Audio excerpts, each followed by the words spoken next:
Anyway, they told me in the charity shop that I'll grow into it. But I thought it'd be alright for me conjuring act. Get a couple of ferrets in it. Or white rabbits, I don't know. Right, what was I going to do? Sing. No, they'll do that. Up in the Yukon, in the 1890s, during the gold rush. Now, at the end of this story, you might think I've seen a ghost, or I'd seen a ghost, or you might think I was hallucinating my state of mind. These things done in the midnight sun by the men who moil for gold. The Arctic trails have their secret tales that will make your blood run cold. The Northern Lights have seen queer sights, but the queerest they ever did see was that night on the marge of Lake Labarge. I cremated Sam McGee. Now Sam McGee was from Tennessee, where the cotton blooms and blows, while he left his home in the south to roam round the pole. God only knows.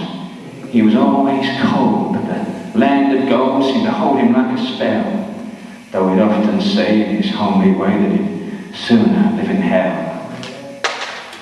On Christmas Day we were mushing our way over the Dawson Trail, talking here cold through the parka's folded, standing like a driven nail. If our eyes we closed and the lashes froze, till sometimes we couldn't see. It wasn't much fun, but the only one to whimper was Sam McGee. And that very night, as we lay packed tight in our robes beneath the snow, and the dogs were fed and the stars overhead were dancing heel and toe, he turned to me and, "Cap," says he, "I'll cash in this trip, I guess. And if I do, I'm asking that you won't refuse my last request." Well, he seemed so low that I couldn't say no. Then he said with a sort of moan, "It's a cursed cold, and it's got right hold, till I'm chilled clean through to the bone. Yet ain't been dead, it's my awful dread of the icy grave that pains. So I want you to swear that, foul or fair, you'll cremate these last remains." A pal's last need is a thing to heed, and I swore I would not fail. And we started on at the streak of dawn, but God, he looked ghastly pale. He crouched on the sleigh and he raved all day. He was home in Tennessee, and before nightfall, a corpse was all that was left of Sam McGee.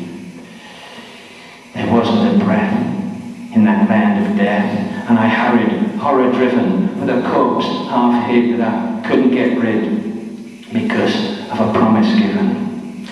It was lashed to the sleigh, and it seemed to say, "You may tax your brawn and brains, but you promised true, and it's up to you to cremate these last remains." Now, a promise made is a debt unpaid, and the trail has its own stern code.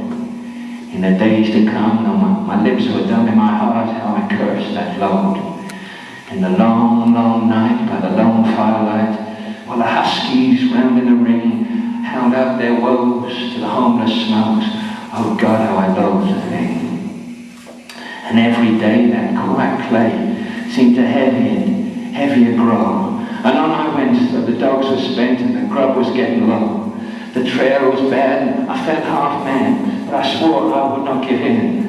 And I'd often sing to the hateful thing and hearkened with a grin. Till I came to the marsh of Lake Labarge, and a derelict there lay. It was jammed in the ice, but I saw in a trice it was called the Alice May. And I looked at it and I thought a bit, and I looked at my frozen chum. Then, "Here," said I with a sudden cry, "is my crematorium." Some planks I tore from the cabin floor, and I lit the boiler fire. Some coal I found was lying around, and I heaped the fuel higher. flames just soared and the furnace roared, such a blaze you'd seldom see. And I burrowed a hole in the glowing coal and I stuffed in Sam McGee. Then I made a hike, for I didn't like to hear him sizzle so. And the heavens scowled, and the huskies howled, and the wind began to blow. It was icy cold, but the hot sweat rolled down my cheeks, and I don't know why. And the greasy smoke in an inky cloak went streaking down the sky. I do not know how long in the snow I wrestled with grisly fear, but the stars came out and they danced about ere again I ventured near. I was sick with dread, but I bravely said, I'll just take a peep inside. I guess he's cooked, and it's time I looked. Then the door I opened wide. And there sat Sam, looking cool and calm, in the heart of the furnace room. He wore a smile, you could see a mile, and he said, please close that door. It's fine in here, but I greatly fear you let in the cold and storm. Since I left Plum Tree down in Tennessee, it's the first time I've been warm. There are strange things done in the midnight sun by the men who moil for gold. The Arctic trails and their secret tales that but make your blood run cold. The northern lights have seen queer sights, but the queerest they ever did see was that night on the marsh of Lake Labarge, I cremated Sam McGee.